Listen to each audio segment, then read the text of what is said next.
Ang laki ng itinipid, katulad po niya, no, yung diesel niya, nung isang araw po ho yan. Nasa Bataan na kami, galing po ng Cavite pa yan. Pero yung diesel niya, 92% pa lang. Kumbaga, wala pang 5% ang nababawa sa 100%. Ako nga po lang si driver Narciso Piloton. 21 years na po. Tracking po ako. Bali 15 years po ako sa tracking eh. Dito po sa Genesis, dito ko na-experience po yung mga charter. Kasi doon sa tracking po kasi, ano lang po, sa Metro Manila lang po ako eh.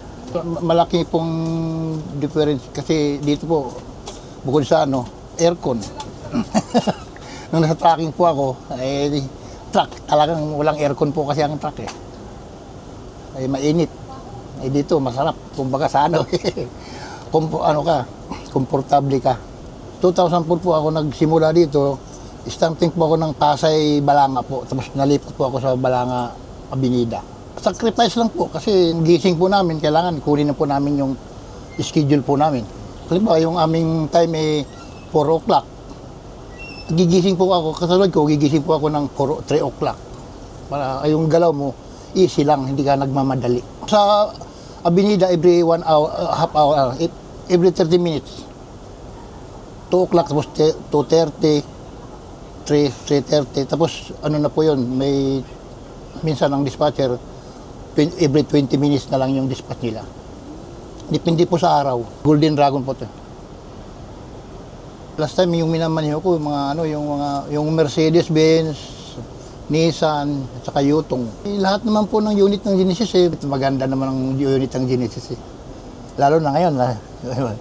Yung dumating sa amin ngayon na Golden Dragon, tipid na tipid po ito sa maintenance, gawa nung wala na nga siyang, pagdating sa pan belt at saka sa langis, nakakatipid na rin yung aming operator.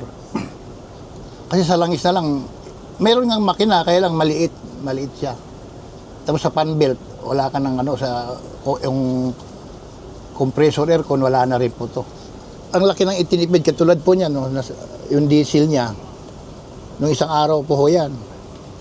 Nakarating na kami dito, nasa Bataan na kami, galing po ng Cavite pa yan. Pero yung diesel niya, 92% pa lang.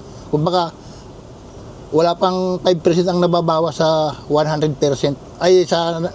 Tama, sa 100%, bali, wala pang 10% ang nababawas sa diesel. Magsisitting po kami ng kung anong namin, merong 60%, pagdating ng 60%, kusa na lang umaandar yung pinakamakina ng magcha-charge dun sa power niya.